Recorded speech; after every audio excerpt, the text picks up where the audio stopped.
want to see something really scary? You bet.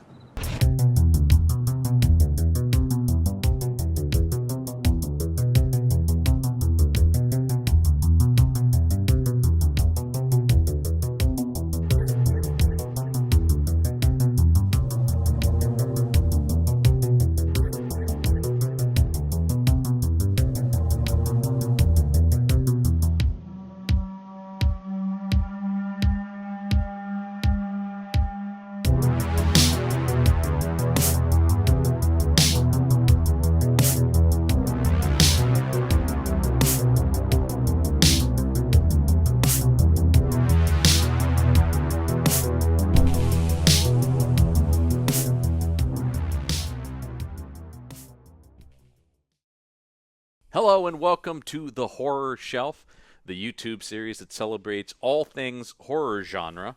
I'm John Campbell. I'm Kinsey Campbell.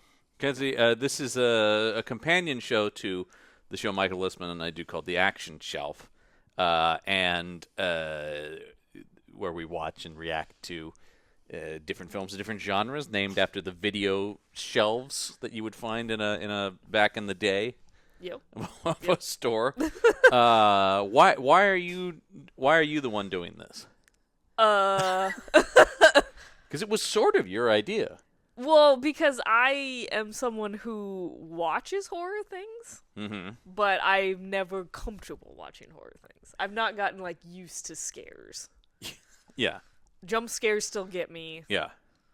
It doesn't matter. I've watched 15 seasons of Supernatural. Yeah, I mean, I'm not going to say, maybe not the most scary thing in the world. But I'm sorry. Okay. Those early seasons, the clown. Yeah, it's creepy, but but so anyway, yes, in Scream watching movies? a lot of horror, the Scream movies, in watching a lot of horror stuff, you're both, like I think a lot of people, you're both repelled but intrigued by it. I'm intrigued by it, but I'm always scared by it. Yeah. I'm not someone who can watch it and be like, oh, whatever. So this is going to be a little different than the action shelf, then, is the point. Not only the movies we're watching, but the kind of reactions we're going to get. And these will all be first-time reactions that we're doing here, whereas that's sometimes the case over on Action Shelf, sometimes not the case. Yes. But here, and we're starting, I think, appropriately. We did do a couple test episodes, basically, that will be up on the Patreon, so you can watch those. We watched Creature from Black Lagoon, we watched Weapons, and did we watch something else? Oh, we watched Abominable Dr. Phibes. Oh, yeah. With Vincent Price, which leads us to this movie, which is, we're kicking off this YouTube series with 1986's The Fly from David Cronenberg. But I bring that up because this is a remake of sorts, reimagining maybe is more appropriate, of a Vincent Price movie. Oh, okay. There was a movie in the 50s called The Fly, about a scientist who turned himself into a fly. And this is a different approach to the material. Why? Well, I mean, did he want it to? No, it's accidental. It's the same thing here. These are okay. this is not. Like, was that the goal? No. I believe it's the same reasoning in this movie. Okay. That it ends up happening. It's an accident. You'll see. But anyway, I think you've maybe seen one David Cronenberg movie. I think I've seen one. I think you've just seen A History of Violence, which is not one of his horror movies. I mean, is that it? Yeah. Oh. Oh, no, you also saw Existence. I saw one. Wasn't there one with Jude Law? Yeah, it's Existence. Okay. Yeah, I had to watch that for a... Yeah, that's a sci-fi I took movie a he made. science fiction class. And that's the one that has the bone gun that shoots teeth. Yeah. Which is pretty cool. I watched that for a class. Yeah, and I, of course, was able to provide that because I owned it. Yeah. I'm a huge Cronenberg fan. You've heard me talk about Cronenberg a lot. Yep. I would say most people would probably consider this the definitive Cronenberg movie, and I know... in the comments, I'm sure people will be, well, what about... You're already prepared. What about Scanners? What about Videodrome? What about, this and that, this and that? My favorite is A History of Violence, personally. Not surprising. But I would say this is probably, if you were to ask me to name a Cronenberg movie, this would be what would come to mind first. Okay. I think. It's certainly his biggest hit. This was a big movie. That's interesting. In the 80s. So... and there is a sequel to this, which is not worth anyone's time and was not made by David Cronenberg. Another person becomes a fly? And Eric Stoltz. You got to watch out, man. I mean, there were sequels to the Vincent Price movie. There was Return of the Fly. And he's back. Yeah. There's a couple of the 50s ones. I can't fully recommend those. I have a certain affinity for the original Fly. Okay. But it but would that not might just be you. No, I don't know. It would just be me, but you have to watch it in the context of it's a 50s B sci-fi movie. Okay, yeah, that's a little bit different. You know, I mean, you've got Vincent Price, which is great. Right. Weirdly, people misremember he is not the guy that turns into the Fly in it. Oh. No, he's the guy going, "Can't you see you're taking science too far?" Oh, that's weird. Yeah. No, he's not the... People remember it as... Well, because he seems like someone who's taking science too far. No, he's got that energy. He's, I think, the uncle of the main scientist guy who's like, "You're playing with things you shouldn't be." Oh, weird. Oh, dear, you know. Weird. Yeah. But people are like, that's the one where Vincent Price turns into... Vincent Price never turns into a fly in either of the ones he's in.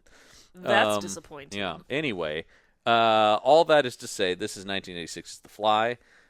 Starring Jeff Goldblum and Gina Davis. Oh, I didn't realize when they were a couple. Oh, right. Yeah, lest we forget, they were. I forgot about that. Actually, they made a few movies together. I don't know if they met on this or one of the other ones, but they did do a few films together, including this one. Oh. I don't think I've seen those. Yeah. You never saw Earth. You probably would like Earth Girls Are Easy. It's very silly. Also starring title's pretty silly. A very young Jim Carrey. Oh, wow. Yeah. And what was the other one they did? Did they do Transylvania 655? Whatever. It doesn't matter. They made a few movies together, and they were a very tall, very gorgeous couple. Yeah. I'll ask as always, what do you know about this movie? What are you expecting to see in this movie? Beyond, of course, Jeff Goldblum becoming some kind of fly creature. I mean, that's basically all I know about it. Yeah. Just grossness. Just grossness. Just gross stuff. Yeah, I mean, David Cronenberg is famous as sort of one of the forerunners of what we would call body horror. Yeah, that's... What can happen to the human body? Not really a genre I put on much. It's. I would say it's not something I go to a lot. I love his movies, and there are examples of it being done well, but I wouldn't say it's like something I seek out. But I'm not against it. Out, though, yeah, so.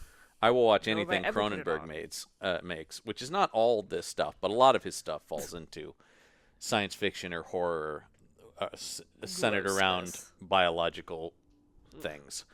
So anyway, if you want our full reaction, because we're going to watch the movie now, come back, talk about it. But in the interim, if you want to watch the movie along with us, you can go over to our Patreon page, which is patreon.com/punchupent. That's punchupent. Link, or not link, but words of that, where you can go there are right here at the bottom of the screen. You can click the link in the description. And if you want to watch it along with us, you will need your own copy. It turns out they won't let us just sell the movie on our, believe it or not, damn copyrights. They said no. They said no way. So you gotta have your own copy. You can watch the movie along with us. Otherwise, stick around. We'll play the trailer for the movie in the interim for you on YouTube. And if you are on YouTube, make sure you like, comment, subscribe, ring the bell for notifications. But with all that being said, let's take it away. It's David Cronenberg's The Fly. I think you're making a mistake. I think you really want to talk to me. Sorry, I have 3 other interviews to do before this party's over. Yeah, but they're not working on something that'll change the world as we know it. They say they are. Yeah, but they're lying. There is a limit, even to the imagination. Human teleportation, molecular decimation, breakdown, and reformation is inherently purging. Where our greatest creations meet our deepest fears. Something went wrong, Seth. When you went through, something went wrong. You are about to go beyond that limit.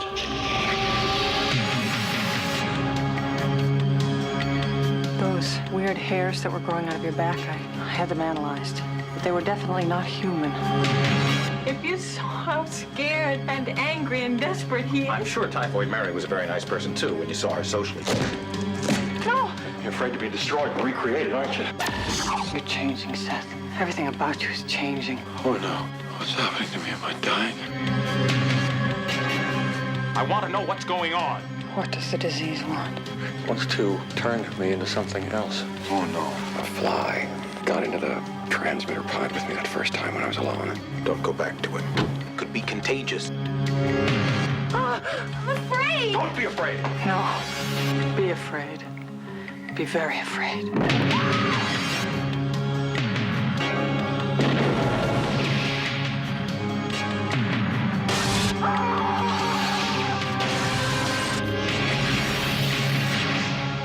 Help me. Please, help me.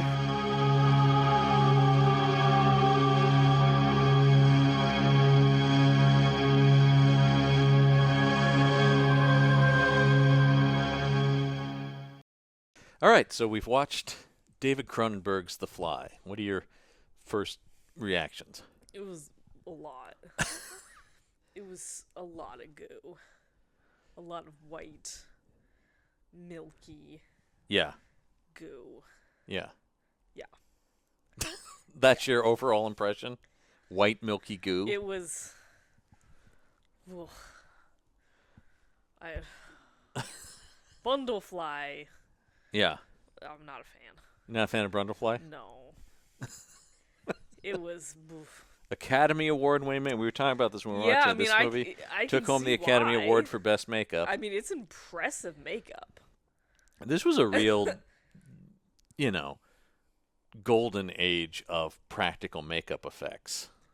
Well, I just can't imagine being in that makeup. Yeah. What that must have been. Well, I was telling you like. when we were watching it that a lot of people turned this down simply because of the intense physical commitment it would take to do this movie. I mean, I can understand that because, I mean, by the end, you're in a full bodysuit of makeup. Absolutely. I mean, it's So I could get why there'd be people who go like, I don't think I can do that. It's quite a bit because I do know at least one of those people they offered it to was Michael Keaton before it went to Jeff Goldblum. I can see that. Yeah. Yeah. And at one point, also, Tim Burton was attached to direct it. That also makes sense. Yeah. These all make sense. Now, something immediately, since we're talking about the makeup, I want to talk about the original movie for just a second, 1958's The Fly, because that took a different approach to the look of The Fly. The look of the fly. Yeah. Now, in that version, they seem to take it quite literally that he was half man, half fly. Oh, yeah. Yeah. He's got a full-on fly head. A full-on fly head and Yeah. one hand. Yeah. Yeah, and that was apparently something that David Cronenberg was like, that doesn't make any sense. Like, if you fuse the DNA of something, it wouldn't literally be like half and half. No. Yeah, I just like that idea that was like Cronenberg being like, no, that wouldn't happen. That's not as disturbing Yeah. as Yeah. He said, what like, happened in yeah, this. and so literally in this case, it is more of a metamorphosis. And also in that movie, like, that just happens. But yeah, so that in this place, it is a evolution or de-evolution in some way, the loss of humanity that's happening to Brundlefly. Yeah. And as Cronenberg said that he does not view this as a horror film. That it is a meditation on aging and the decaying of one's body. And it still feels like a horror film. That's Cronenberg. I mean, maybe that's in there, but no, it's still horror. That's not. It feels very Cronenberg. I can imagine him saying that. He's a very serious and intense man. Well, and he's like, this is not a horror film. It's, It feels like a horror film. Yeah.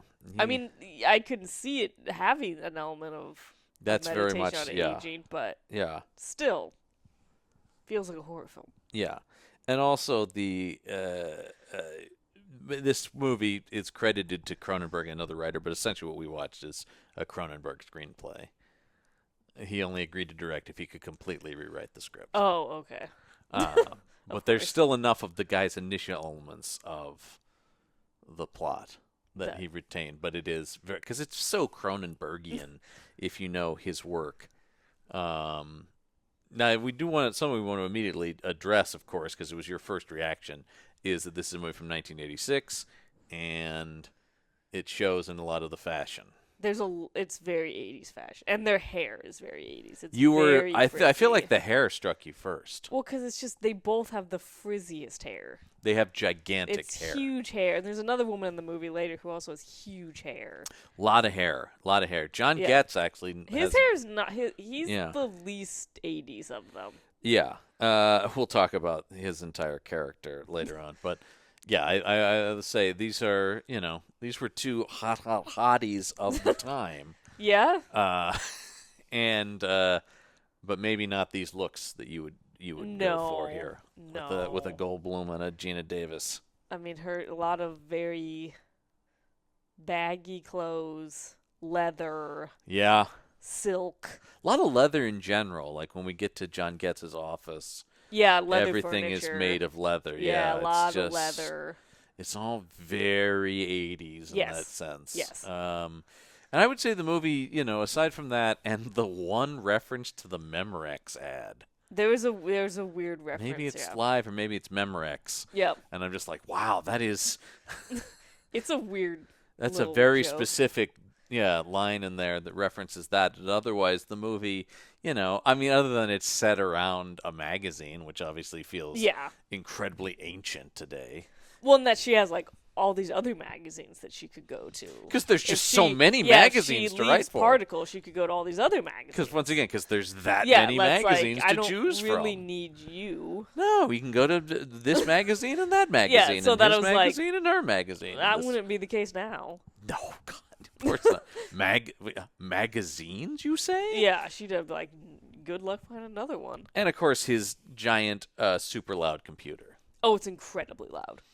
It makes so much noise. It is something that comes up a lot in general when I talk to people about movies, but I'm sure I've mentioned it on some of the podcasts that movie computers make all kinds of beeping and whirring sounds that real computers don't. Yeah. There's a lot of boop, beep, beep, beep. Yeah. It's so loud. Yeah. It's it makes a when the text goes across the screen, it goes. Yeah, the text has a sound. Just stop. And a lot of the movie is contingent on information from that computer. We get a lot of information from the computer. So yeah, because people know the basic plot of The Fly. Of course, we don't need to go in. You did not know though that was the experiment. Did you think the movie was about a guy who set out? Well, the way you described it, it sounded like he set out to be a fly. Jeff Goldblum was like, I've always wanted, for as far back as I can remember, I always wanted to be a fly. Yeah, could you do that? Yeah. No, of course, it's an accidental thing, and that is the same in the 58 version as well, that he's invented a teleportation pod, and when he goes to experiment on himself, a fly gets into the pod with him, and it merges with him. Now, is he also drunk?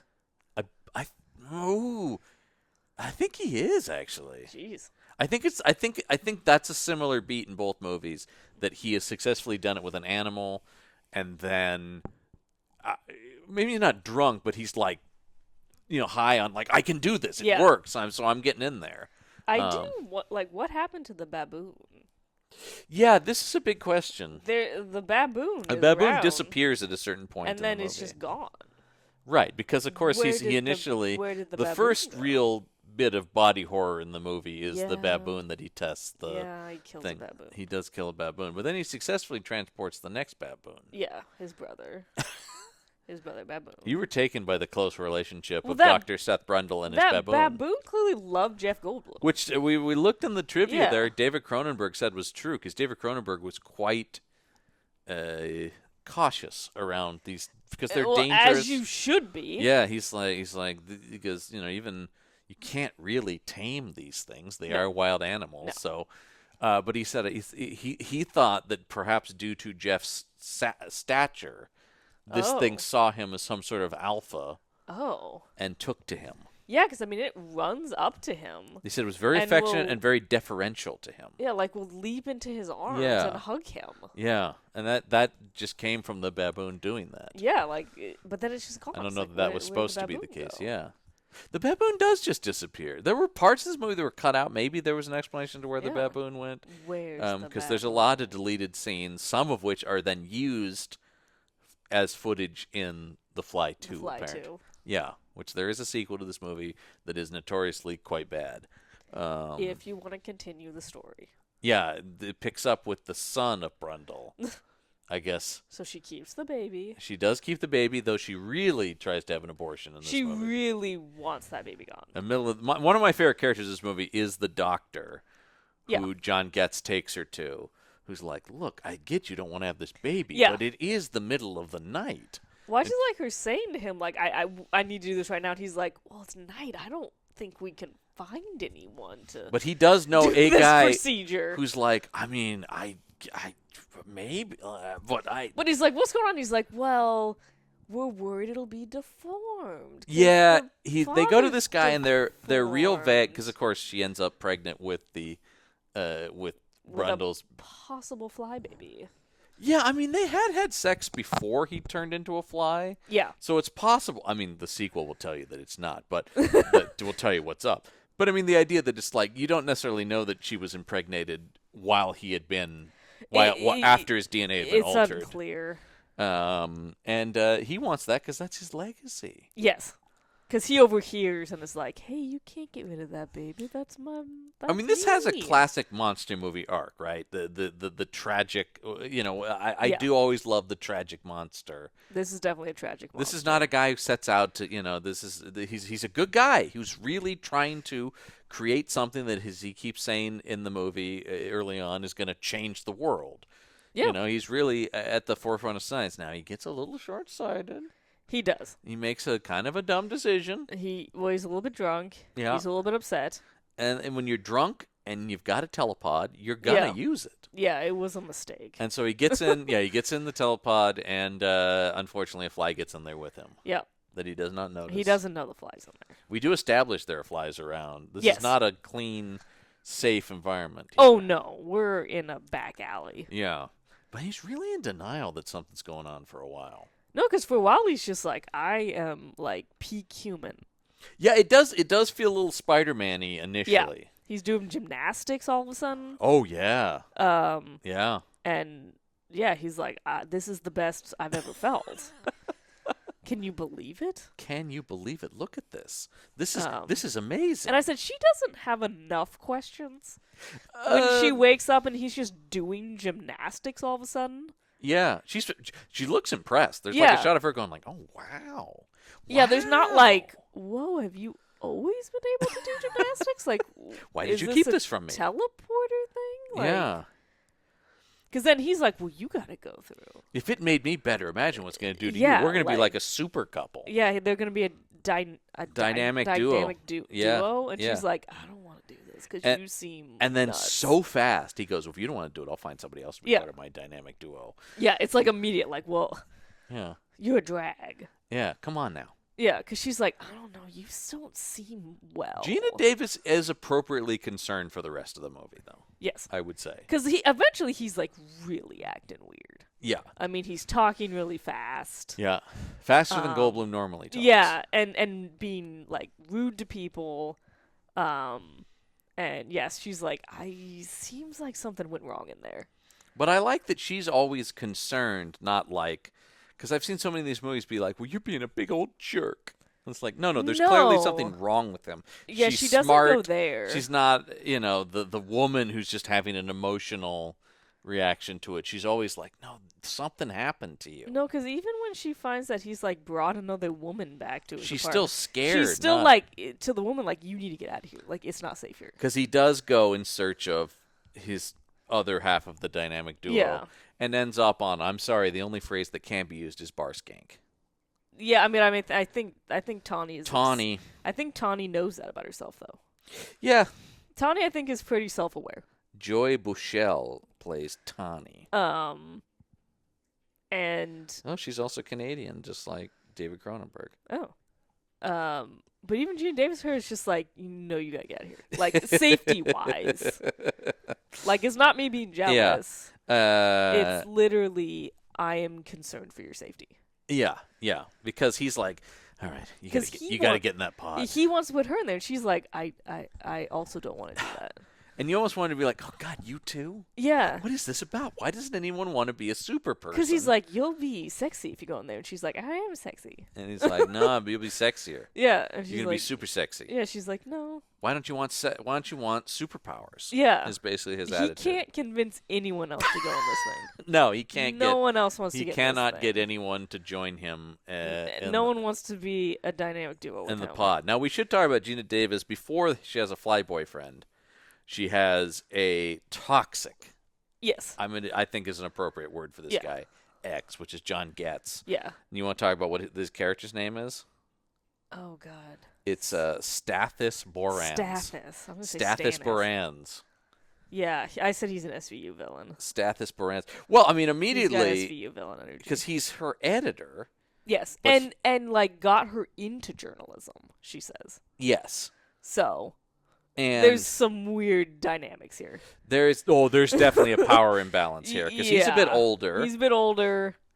And initially we just meet him as her editor, but then when she comes home, he's just taking a shower in her bathroom. Yeah, she comes home, she just hears the water going, and clearly she lives alone, so she's not expecting that. He's just like, oh, and then he's like, I still have a key to this place. Yeah, I still have a key, and I was in the neighborhood, and I needed to take a shower. You know John Getz, right? I mean, he's a guy who's in a billion movies. I don't know from what I would know him from.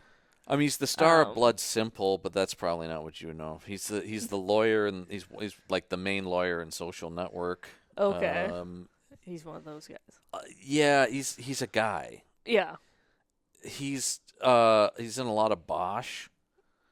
Oh. I don't want to spoil for people, but he's a super important character in Bosch. I'll tell you after. But I don't want to spoil why he's super important.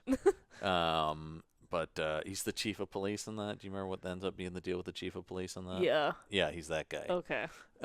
Without, once again, I don't want to spoil Bosch for people. Yeah. People should go watch Bosch. No, I know what you're talking about. Yeah, he's that guy. He's a veteran character actor in a million things.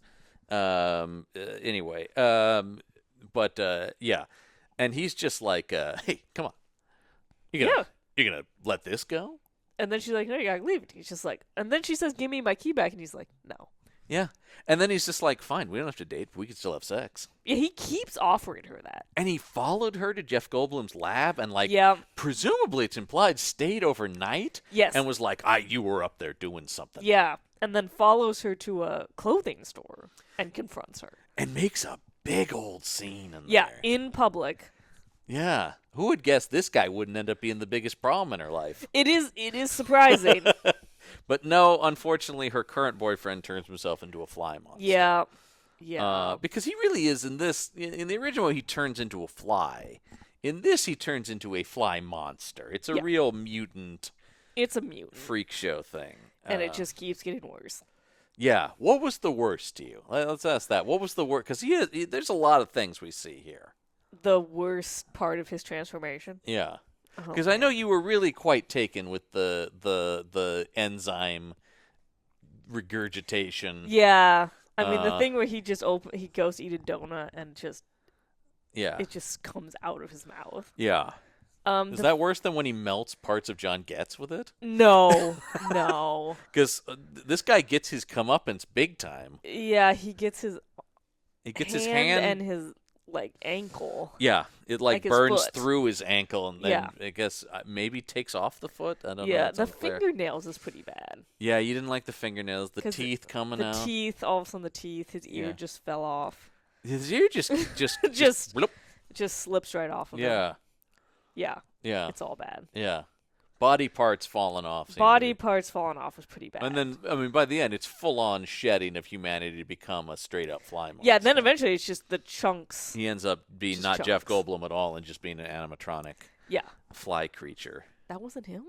No, believe it or not, that was a remote-controlled puppet. It's it is. Oof. I miss that, man. Now they'd CGI it. I like. Oh, it definitely would be CGI. Yeah, because this movie has a lot in common with one of my all-time favorite movies, which is The Thing, which has some similar effects in it as well. It does. Are both really pushing the limits of some would say taste. Yeah. But I would say certainly the technology of what you could do. That this wasn't Rob Bottin who did this, who did a lot of my favorite movies of the 80s. His makeup work, like The Thing, or Bottin did RoboCop. Oh boy. Another movie. I mean, once again, this was a real heyday for exploding blood. Yeah. Well, but the thing with Cronenberg, it's not just blood. No. Cronenberg with the body horror, it's bodily fluids in general. There's a lot of fluids. Yeah. Because there's a scene where she comes over fluids. and his shirt is just soaked in white, milky goo, as you would say. It was. Yeah. Because even the editor guy, Stathis, is like, is he contagious? Yeah. You've been around God. him. Like, am I going to catch this? Can you catch something from him? What is this? Yeah, that's his first thought. Yeah. Is, oh, God. Yeah. Will this happen to me? Him. Yeah. Yeah. It's bad. It's really bad. And when I do love his. I think Getz is kind of underrated in this movie. He's great in this. Yeah, well, him seeing the video. And just being like, oh, him, I'm God. like, oh my God, what is this? What in the hell am I looking at? I'm just like, oh, I don't want to be a part of this. The other thing, though, is true because obviously it's affecting his mind. Brundle likes being Brundlefly. Yes. Hey, this is nice. Yeah. At a certain point, she goes over here and he's like calling around, going like, "This is pretty great." Check it out. But also at that point, he still has enough to be like, "You can't ever come back here because the more insect I become, the more my humanity's going to go away, and then I'll become a danger," which we see at the end. Yeah. When he's full on crazy. And he's like, we're all going to, you, me, the baby inside you, we're all going to fuse into one body. It's going to be great. Yeah, like we'll be a family of 3 in one body. It's going to rule. And Gina Davis doesn't like that idea, like that believe plan. it or not. Surprisingly, she's like, no. Yeah, and at this point, luckily, John Getz has brought a shotgun to the proceedings. Apparently owned a shotgun. We didn't know. Yeah. Yeah. He was just like, I'm ready. He's ready for it, and it all culminates in her having to shoot Brundlefly. Yeah. Though at that point, he's fused with the metal of the and piping, and like the final form of the monster that's got like the metal ridges in its back and the pipes going through its legs. Yeah. There's a lot. Yeah, it's quite disturbing. None of this happens in the Vincent Price movie. Shoot him. Speaking of the Vincent Price movie, when this came out, Vincent Price, in an interview, said that he got sent a note from Jeff Goldblum that said, "I hope you like it as much as I liked yours." Oh. Vincent Price was touched by the letter. He said he then went to see the movie, and they asked, what did you think of it? He said, it was wonderful right up to a certain point. It went a little too far. That's a little ghastlier than my movies. Yikes. That makes sense. Yeah. That's much worse than anything that was happening in movies he was in, or movies he was seeing. You saw as far as it went in that photo from the 58 movie. Yeah, so that so would just be like a lot. It churned my stomach just a bit. Yikes. He was struggling. Yeah, so I just enjoyed that, though, that it's just like, well, that's, yes. The act, and I'll tell you this, I don't know if this does anything to help you. The actual fly vomit was made from honey, eggs, and milk. Ooh. Yeah. So, I mean, not, but, yeah, not great. No. Sticky. The studio did not want Jeff Goldblum. They thought he was not enough of a star for this. Oh. They wanted a name in it. Okay. And Cronenberg just stuck to his guns on it. Whoa. But and Goldblum fought for his girlfriend to be the lead, and Cronenberg was like, "Oh Christ." No. Yeah. But as he said, we didn't find anybody who auditioned anywhere near as well as Gina Davis. So. I mean, just hearing "Can my girlfriend be?" and I can understand, like, uh-oh. Yeah. Fucking hell. Yeah, like, oh, yeah. no.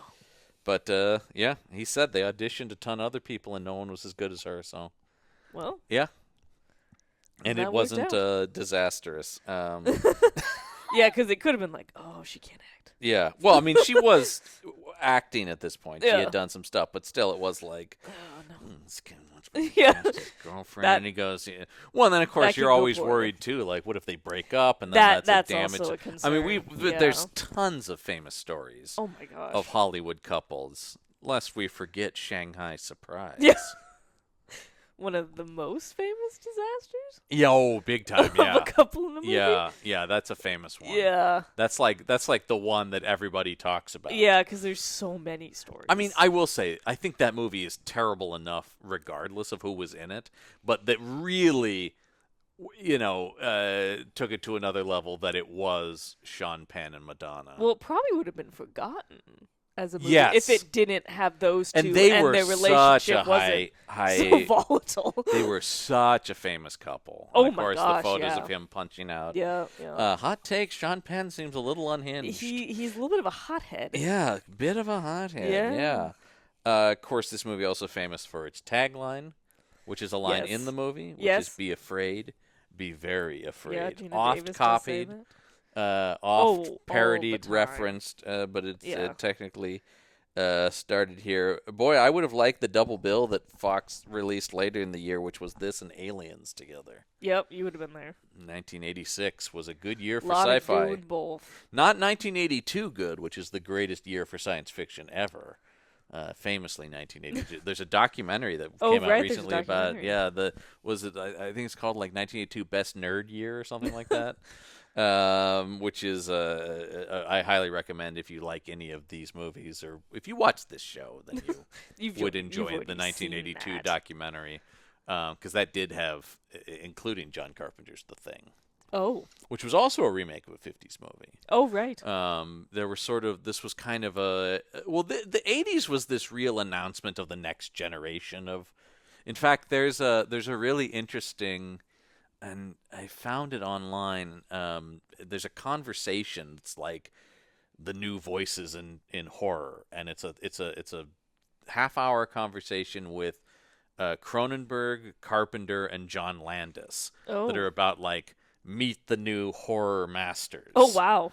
And it's like it's early 80s, so I think Carpenter's like about to shoot The Thing. Something like that. He's working on The Thing at that point. But, I mean, these were the guys who were redefining, and yes, for some people, pushing past boundaries that they, because you got to For throw in Vincent Landis with his work on American Werewolf in London. Oh, right. Was doing, yeah. That would be a lot for Vincent. Yeah. Oh, it's Yeah. good Lord. Yeah. Yikes. That might be a bit I too used to far. just be in a spooky castle, and but you, oh boy. Yeah.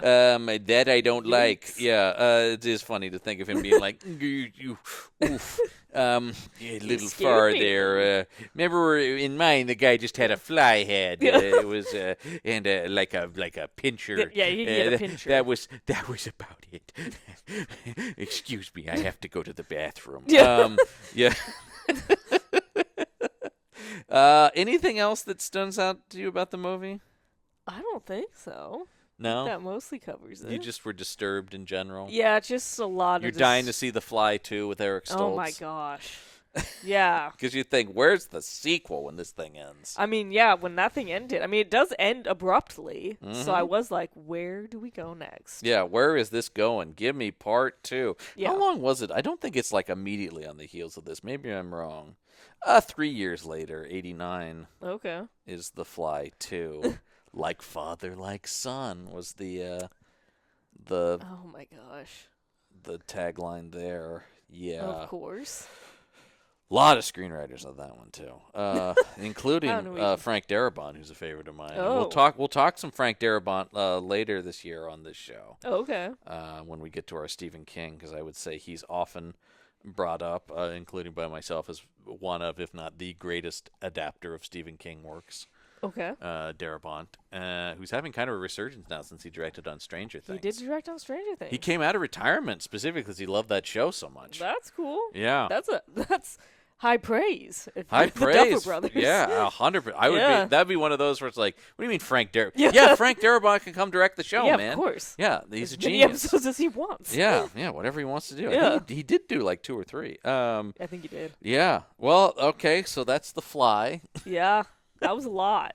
That'll That'll stick with me. Yeah, I'm not sure next That'll be month's movie will burned. be quite as some stuff's In gonna there. haunt you. Yeah. Let's see. I have to keep track of all That these could be things. an episode just Oh no, things next from week. horror that have Next week haunted might me. haunt you a little bit because we're going more modern. Okay. With next month, I should say next month's show. I do so many weekly shows. I'm just saying next week. Next month's show, we're going to a movie from just last year or maybe the year before. I can't remember exactly. What is it? It's a film from Osgood Perkins. Oh no. And it's called Long Legs. No. I know. What? That's not gonna go over me. That's not going to go over you. No. We're going more into Oh boy. the serial killer genre with maybe a hint of the occult. Oh boy. Yeah, Nicolas Cage. We go from Goldblum to Cage. That's the leap. Yeah, and you've told me that you still don't know what he looks like in the movie. I don't know which what I'm he glad looks you've like. avoided that because I that know was very that's much like part a of the whole thing. promotion of the movie was hiding what the Yeah. titular Long Legs looks like. Yeah, because I haven't wanted to know. Well, you'll find out. So I've and never looked it up. Once again, if you're one of our patrons, you can see that first time reaction because you can watch the movie along with us. I'm going to throw that down below again, patreon.com/punchup and punchupent. Like I said, you can watch full reactions with the movie as long as you get a lot of their bonus content from all of our shows, including a couple episodes of this that we weren't able to get on YouTube for copyright reasons, but you can watch over on Patreon, so check that out. But I think that is going to do it. Make sure you like, comment, subscribe, ring that bell for notifications. Never miss an episode. Yeah. Did you enjoy The Fly? Let me end on that. Did you enjoy The Fly? Yeah, I mean, I think I'm glad I've seen it because it's an iconic iconic film. horror film. Yeah, very successful, which you keep being surprised by. This was a big hit. It just doesn't seem like a people went a to movie this. that people be going to. But People took their dates and they went and saw The Fly. Yeah, this movie. Let's just check on. Did they get a second date after? Was that the end? $15 million budget, 60.6 worldwide gross. So that's pretty good. Everybody was very happy, including producer Mel Brooks. Yeah. We didn't talk about that on this, but yeah, Mel He's- Brooks produced this movie. Yeah. Which is Good for Mel Brooks. Yeah, it's good to be Mel Brooks. Yeah, he's to reference another Mel Brooks movie. Yeah, well, you're always referencing Mel Brooks movies. He is a big influence. So. Yeah, it's good to be the king. Anyway, there you go. You also need to see more Mel Brooks movies, as we've talked about. Yeah, I do need to see more Mel Brooks movies. Yeah, he's a genius. Including this. One of my favorite Simpsons jokes is when Homer's driving Mel Brooks, and he says, "Oh, Mr. Brooks, I love your movie Young Frankenstein. Scared the hell out of me." That one I don't think did scare me. Yeah, surprisingly. and Mel Brooks is like, "Oh, thanks." He probably hears that all the time. Yeah. Anyway, there you go, folks. That's the horror shelf for this month. I'm John Campbell. I'm Kinsey Campbell. And stay scared.